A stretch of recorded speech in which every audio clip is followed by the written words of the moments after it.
Hello दोस्तों, अस्सलाम वालेकुम। वेलकम है, स्वागतम है आपका अपने ही चैनल एमएन एकेडमी पर। फिर मैं आज आपके लिए लेकर के आ गया हूँ प्रीवियस पेपर जनवरी 2024 में जो लैंग्वेज वन रखे थे, उनमें जो हिंदी के प्रश्न आए थे, उन्हीं प्रश्नों को मैं आपके सामने लेकर के आ रहा हूँ। गद्यांश भी लाऊंगा और पद्यांश भी लाऊंगा, और इसके साथ पेडागोजी के प्रश्न ऑलरेडी मैं ला ही चुका हूँ। तो अभी मैं पढ़ूंगा आप लोगों के सामने, आप लोगों को पढ़ाऊंगा। मैं क्या पढ़ाऊंगा? गद्यांश और पद्यांश पढ़ेंगे हम। सीटेट 2024 जनवरी में जो प्रश्न पूछे गए थे, वही प्रीवियस पेपर आपके सामने है। आपने भाषा वन में ऑप्शन वन चुना हो या ऑप्शन टू चुना हो, भाषा के लिए जो भी भाषा चुना हो, सभी में ये प्रश्न बहुत ही वीवीआई और बहुत ही महत्वपूर्ण है। इसलिए आप लोग स्किप मत कीजिएगा और आखिर तक देखिएगा। अगर जो है आप मेरे चैनल पे नए हैं तो सब्सक्राइब कर दीजिएगा, ताकि मैं जो भी वीडियोस अपलोड करूं वो आप तक आसानी से पहुंच जाए। चलिए हम आज के पहले प्रश्न पर चलते हैं। पहला प्रश्न क्या है? आंतरिक 91 का देखेंगे। आंतरिक स्वच्छता क्या पूछा है यहाँ पे?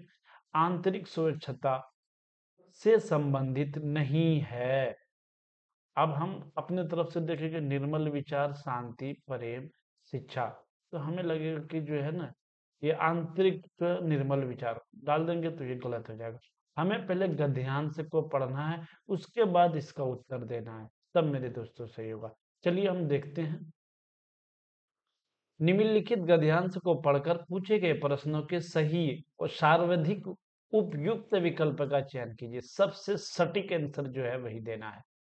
आंतरिक और बाह्य दोनों रूप में स्वच्छता और निर्मलता एक बुनियादी आवश्यकता है। मन के शुद्ध और सात्विक विचार आंतरिक स्वच्छता के आयाम हैं। बाह्य स्वच्छता के अंतर्गत स्वास्थ्य, शिक्षा, पर्यावरण, अच्छी सामाजिक और आर्थिक स्थिति का समावेश होता है। बाह्य स्वच्छता का मूलाधार आंतरिक स्वच्छता है। मन की स्वच्छता मानव व्यवहार को दर्शाती है। सत्य, शुद्धता, शांति, प्रेम, सम्मान जैसे आत्मा के जन्मजात गुणों का उल्लंघन प्राकृतिक विधि, विधान और व्यवस्था का उल्लंघन है। तो देख लिए आप लोग, अच्छे से देखिएगा। अब उसका उत्तर हम देंगे। या क्या क्या आंतरिक स्वच्छता से संबंधित नहीं है? तो क्या नहीं है? निर्मल विचार आ गया इसमें, तो शांति भी आ गया, प्रेम भी आ गया। क्या नहीं आएगा? क्या नहीं आया? तो शिक्षा नहीं आया। तो हमको इस गद्यांश के मुताबिक ये ऑप्शन जो है नहीं होगा। तो यही पूछा है कि ऑप्शन संबंधित नहीं है, तो शिक्षा वाला ऑप्शन संबंधित नहीं है। समझ गए ना? यहाँ देख लीजिएगा आप, ये प्रेम आ गया, शांति आ गया, आपको प्रेम और शांति दोनों मिल गया। निर्मल विचार आ गया, यहाँ पे निर्मलता देखिए, निर्मल विचार आपको फटाक से देखना है, फटाक से उत्तर देना है। निर्मलता आ गया, तो ये तीनों चीज इसके अंदर आ गया। नहीं आया तो क्या नहीं आया? शिक्षा नहीं आया, तो इसलिए ये ऑप्शन गलत हो जाएगा। हम बार बार आपसे कहेंगे मेरे दोस्तों कि आप जो है भाषा वाले पेपर में गद्यांश हो या पद्यांश हो, एक प्रश्न भी आपका इसमें नहीं छूटना चाहिए। आसानी से आपको यहाँ से, अगर आपने लैंग्वेज वन में हिंदी रखा है 15 नंबर, और 15 पेडागोजी के 15 नंबर, 15 नंबर आपको गद्यांश और पद्यांश से। तो ये सारी चीजें तो गद्यांश और पद्यांश के 15 नंबर तो फिक्स होने ही चाहिए। क्यों? कि ये आपको आपके टेक्स्ट है, आपके पैराग्राफ से ही चाहिए ना, आपको कहीं से लाना नहीं पड़ता है। इसलिए थोड़ा सा वक्त देकर सवाल को अच्छे से समझ करके 2 मिनट से लगा देंगे समझने में, तो हमारा 1 सेकंड में सारा उत्तर मिल जाएगा। लेकिन नहीं समझे सवाल को और हम उत्तर देने चले गए, तो फिर गलती करके चले आएंगे। इसलिए हमें ध्यान से अगर पढ़ रहे हैं तो उसको गौर से पढ़िएगा, तब जाकर के उत्तर पे जाइएगा। ठीक है ना? चलिए 92 देखेंगे। बुनियादी आवश्यकता है। बाहरी स्वच्छता और निर्मलता, भीतरी स्वच्छता और निर्मलता, बाहरी और भीतरी स्वच्छता और निर्मलता, बाहरी और भीतरी स्वच्छता और निर्मलता। अभी क्या बताया गया इसको आपको कि बाहरी और भीतरी स्वच्छता यही निर्मलता है। देखें ना आप, यहाँ देखिए निर्मलता है। आंतरिक और बाह्य दोनों रूपों में स्वच्छता निर्मलता है। देख लिए, तो ये ऑप्शन नंबर 3 इसका राइट आंसर हो जाएगा। देखेंगे 93 का, देखेंगे क्या पूछा है। बाह्य स्वच्छता का मूलाधार आंतरिक स्वच्छता है वाक्य का आशय है। आप अंदाजा लगा करके पता चला कि आपके हिसाब से ये सही हो रहा था, लेकिन पैराग्राफ के हिसाब से कोई और सही हो रहा था। तो इसलिए आप अपने हिसाब से नहीं मारेंगे। पैराग्राफ के हिसाब से जो राइट आंसर होगा, सटीक आंसर होगा, उसी पर हम जो है उसी को गोला को भरेंगे, उसी पर टिक लगाएंगे। चलिए 93 देखें। बाह्य स्वच्छता का मूल आधार आंतरिक स्वच्छता है। वाक्य का आशय है। क्या है आशय? देखिएगा आप, इसका आशय होगा भीतरी स्वच्छता पर बाहरी स्वच्छता का आधारित। ठीक है ना, भीतरी स्वच्छता का बाह्य स्वच्छता पर आधारित। ऑप्शन नंबर 2 देखिए, इसके ये भी आपको यहाँ पे हो गया। बाह्य स्वच्छता के अंतर्गत स्वास्थ्य, शिक्षा, पर्यावरण, अच्छी सामाजिक आर्थिक स्थिति का समावेश होता है। बाह्य स्वच्छता मूलाधार। आंतरिक स्वच्छता मन की स्वच्छता, मानव व्यवहार को दर्शाती है। ठीक है ना। चलिए, तो इसका राइट आंसर क्या हो जाएगा? ऑप्शन नंबर 2 सही जवाब हो जाएगा। चल 94 देखेंगे मेरे दोस्तों। विधान में इक प्रत्यय लगाने से शब्द बनेगा। विधान में इक लगा देंगे प्रत्यय, तो इसका कौन सा शब्द बनेगा? विधानिक बनेगा, विधानिक बनेगा, वैधानिक बनेगा, अवैधानिक बनेगा। तो क्या बनेगा? आप बताइएगा, बताइएगा कमेंट बॉक्स में। पहले मेरे उत्तर देने से पहले आप लोग जो है कमेंट बॉक्स में उत्तर दे दिया कीजिएगा, ताकि हम जो है आसानी से जो है चीज़ों को गेन कर पाएँ, चीज़ों को हासिल कर पाएँ। पता चलेगा आपको कि हम जो है सिर्फ पढ़ रहे हैं, किसी का उत्तर नहीं दे रहे हैं, और फिर एग्ज़ाम में जो है दे रहे हैं तो गलत हो रहा है। इसलिए अभी से आप गलती करके रहेंगे, और गलती करेंगे तो आपको सही में सर पढ़ा रहे हैं तो आपकी इस्लाह हो ही जाएगी। आपका सुधार हो ही जाएगा कि हमने जो ऑप्शन गलत दिया था क्यों गलत हुआ, और सर ने जो दिया है वो क्यों सही है। तो इसलिए जो है आप भी पहले आंसर तमाम प्रश्न का दिया कीजिए कमेंट बॉक्स में। ठीक है, तो क्या हो जाएगा इसका? ऑप्शन नंबर 3, ऑप्शन नंबर 94 का आपको ऑप्शन नंबर 3 जो है क्या हो जाएगा? सही आंसर हो जाएगा। वैधानिक। विधान में इक लगा देंगे तो वैधान इक, वैधान इक। एक तो विधान है ही, तो विधान इक क्या हो जाएगा? वैधानिक। ठीक है ना, समझ गए। निम्न में से किसमें विशेषण विशेष्य का संबंध नहीं है? विशेषण विशेष्य का संबंध नहीं है। बाह्य स्वच्छता, बुनियादी आवश्यकता, शिक्षा, पर्यावरण, जन्मजात गुण। तो कौन राइट आंसर हो जाएगा इसका? 95 का देखेंगे। ये क्या कहा कि शिक्षा और पर्यावरण जो है विशेषण विशेष्य का संबंध नहीं है, यानी पैराग्राफ के एतबार से। ठीक है ना। 95 का क्या हो जाएगा आपको? राइट आंसर ऑप्शन नंबर 3 सही होगा। चलिए, अब देखेंगे हम 96। समूह से भिन्न शब्द है। समूह से स्वच्छता, निर्मलता, सम्मान, स्वच्छ। तो क्या होगा? समूह से भिन्न शब्द क्या है? राइट आंसर ऑप्शन नंबर 4 इसका सही हो जाएगा। स्वच्छता ये समूह के अंदर आता है, निर्मलता समूह के अंदर आता है, सम्मान समूह के अंदर आता है, लेकिन स्वच्छ जो है ये समूह से भिन्न है। इसलिए इसको जो है इसका राइट आंसर ऑप्शन नंबर 4 हो जाएगा। चलिए, आंतरिक स्वच्छता से तात्पर्य है, यानी आंतरिक स्वच्छता से क्या तात्पर्य है? तो ये आपको मन में कोमल भाव जगाना, मन के बुरे भाव को दूर करना, मन की कल्पना को उड़ान देना, मन की समस्त भावनाओं का दमन करना। तो क्या हो जाएगा? 97 का ऑप्शन नंबर 2 राइट आंसर हो जाएगा। ठीक है, मन के बुरे भाव को दूर करना, मन के बुरे भाव को दूर करना इसका सही जवाब हो जाएगा। हम ये सारे प्रश्न उत्तर जो है इसी से लेंगे। किससे लेंगे? आप जो है गद्यांश से। आप अपनी तरफ से किसी का उत्तर मत दीजिएगा, नहीं तो गलत हो जाएगा। ठीक है ना। हम इसी तरह के प्रीवियस पेपर आपके लिए बार बार लेकर के आ रहे हैं। इससे पहले 10 वीडियोस प्रीवियस का मैं अपने चैनल पे डाल दिया हूँ। अगर आप चैनल पे नए हैं तो वहां जाकर के चैनल को सब्सक्राइब कर दीजिए, बेल आइकन दबा दीजिए। आपके एग्जाम तक मैं प्रीवियस पेपर आपके लिए लाता रहूंगा। आपको इधर न जाने की जरूरत है, न उधर जाने की जरूरत है। प्रीवियस मिलेगा आपको तो 2011 से लेकर के 2024 तक का इसी चैनल पे मिलेगा। इसलिए आप जुड़े रहिएगा। अगर आप चैनल पे नए हैं तो मेरे दोस्तों इसको खूब शेयर कीजिए, खूब शेयर कीजिए, खूब शेयर कीजिए। अपने दोस्त फ्रेंड को शेयर कीजिए।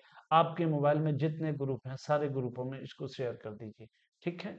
चलिए, अगर आपको क्लासेस अच्छी लग रही हैं तो 98 का देखेंगे। बुनियादी में प्रत्यय है। बुनियादी में प्रत्यय क्या है? दी है, यादी है, ई है, ई है। ये तो सबको मालूम होगा कि बुनियादी में प्रत्यय क्या है? ई है। बुनियाद ई, बुनियाद ई। ए प्रत्यय ई है।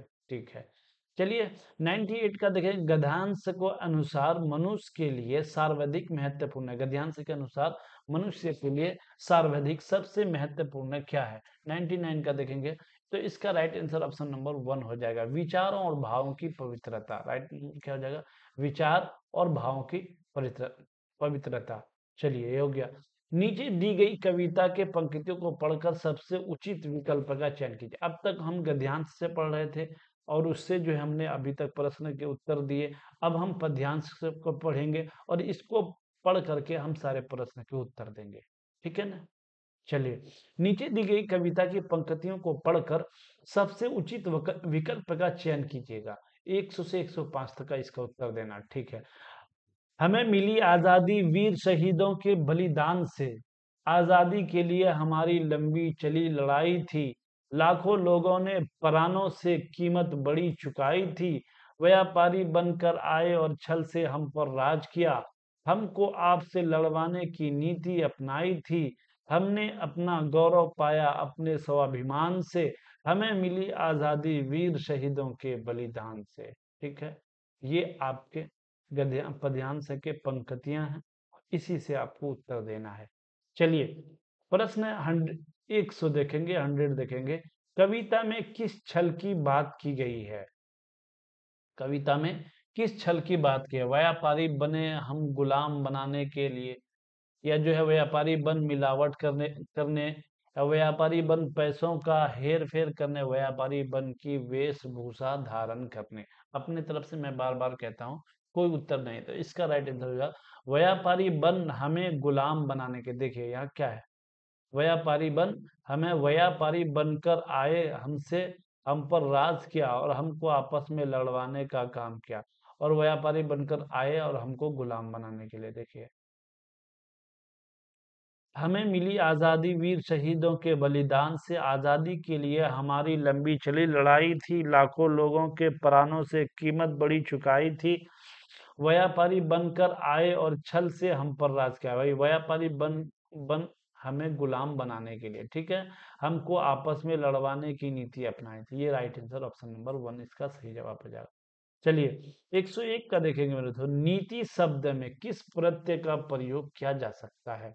अब बताइएगा आप लोग, नीति शब्द में कौन से प्रत्यय का प्रयोग किया जा सकता है? नीति इक हो जाएगा, या नीति ता हो जाएगा, नीति ई हो जाएगा, नीति ई हो जाएगा। तो क्या होगा सही जवाब इसका? आप लोग तो जानते होंगे, इसका राइट आंसर ऑप्शन नंबर 3 सही हो जाएगा। नीति एक क्या हो जाएगा? नीति एक। चलिए प्रश्न नंबर 102 देखेंगे। स्वाभिमान का संधि विच्छेद है। स्वाभिमान का, स्वाभिमान, स्वाभिमान, स्वाभिमान, स्वाभिमान। तो इसका भी आप लोगों ने पढ़ रखा होगा, तो इसका संधि विच्छेद क्या हो जाएगा? स्वाभिमान। राइट आंसर ऑप्शन नंबर 4 सही आंसर हो जाएगा। सीटेट आपको इसी तरह के प्रश्न आपसे पूछता है, इसलिए आपकी तैयारी इसी तरह से होनी चाहिए। जब तक प्रीवियस पेपर नहीं देखेंगे आप स्मार्ट वर्क नहीं कर सकते। मैं बार बार कहता हूँ मेरे दोस्तों, आप जो है स्मार्ट वर्क कीजिए, ढेर सारा नोट्स ले लिए, ढेर सारी बुक ले लिए, उसी में लगे हुए। पता चला कि एक एक प्रश्न के हम 100 पेज पढ़ डाले हैं, लेकिन दूसरे प्रश्न के एक भी पेज पर नहीं डाले। तो इसलिए जो है हमें एग्जाम से रिलेटेड चीजों को पढ़ना है। बाहर ये चीजें ला रहे हैं, वो चीजें ला रहे हैं, वो नोट से पढ़ना, ये नहीं, वो पढ़ के अपने आप को झंझट में नहीं डालना। हमें पढ़ना वही है जो हमारे एग्जाम में आए।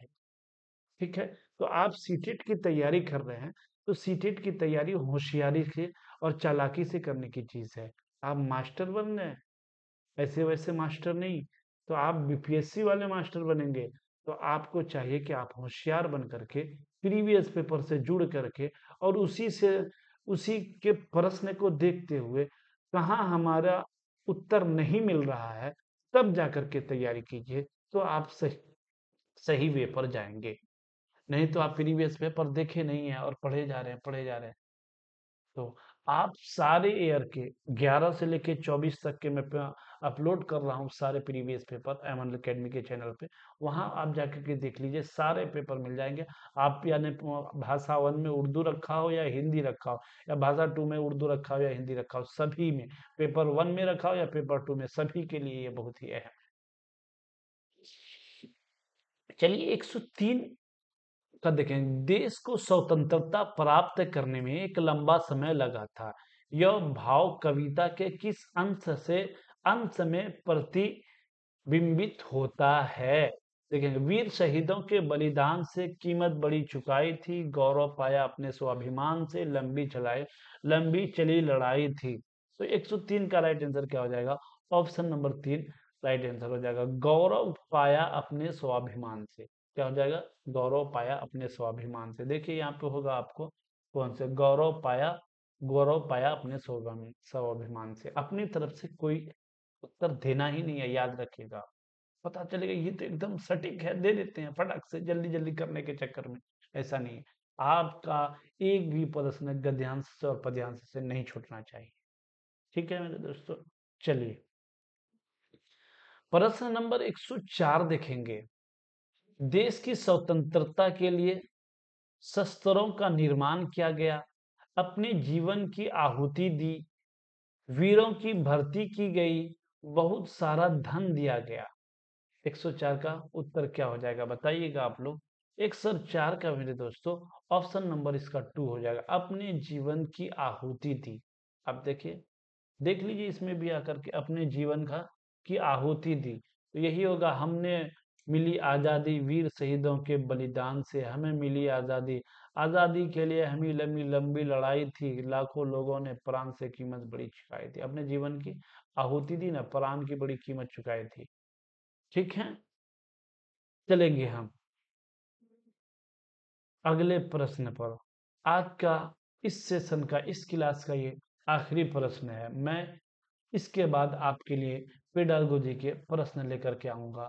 तो अगर आप चैनल पे नए हैं तो चैनल को सब्सक्राइब कर दीजिएगा। इसी तरह के वीडियोस मैं आपकी खिदमत में लाता रहूँगा। अगर आपको वीडियोस अच्छी लगे तो आपके मोबाइल में जितने ग्रुप्स हैं सब में शेयर कर दीजिएगा, ताकि जो है आपके साथ साथ दूसरों का भी भला हो जाए। ठीक है, तो 105 प्रश्न देखेंगे मेरे दोस्तों। आज़ादी मिलने का श्रेय किसे किसे दिया गया? आज़ादी मिलने का श्रेय किसे दिया गया? तो इसका राइट आंसर हो जाएगा वीरों की कूटनीति को, वीरों के अस्त्र शस्त्र को, वीरों के बलिदान को, व्यापारी वर्ग के सहयोग को। तो राइट आंसर ऑप्शन नंबर 3 सही हो जाएगा। वीर बलिदान को। या हमें हर प्रश्न का उत्तर जो है गद्यांश या पद्यांश के अनुसार ही देना, अपने तरफ से नहीं देना। तो हो गए आज के ये सारे प्रश्न। हम फिर मिलेंगे आपसे अगली क्लास में। आप सबका हमारे चैनल पर विजिट करने के लिए बहुत बहुत शुक्रिया, धन्यवाद, थैंक यू।